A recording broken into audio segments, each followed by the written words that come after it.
How to adjust the screen brightness in Windows 11. Hello guys, in this tutorial I'm going to show you how you can adjust the screen brightness in Windows 11.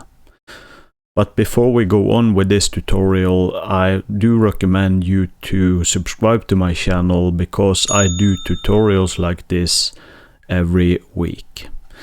And I would really appreciate if you also would take your time to like this video.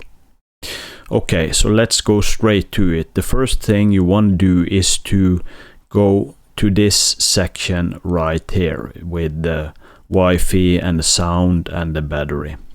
So just click it, and then you want to adjust the brightness by adjusting this slider here.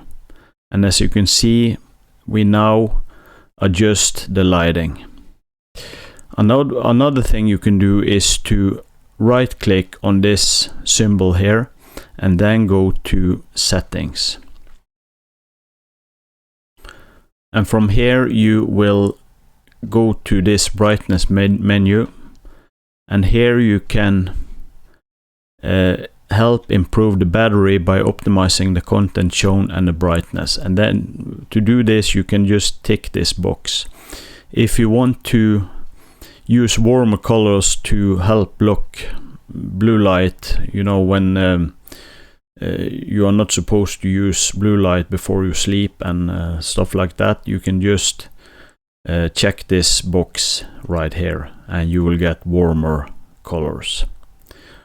So this is basically how you adjust the brightness in Windows 11. If you enjoyed this tutorial, please like and subscribe, and I will see you in the next video.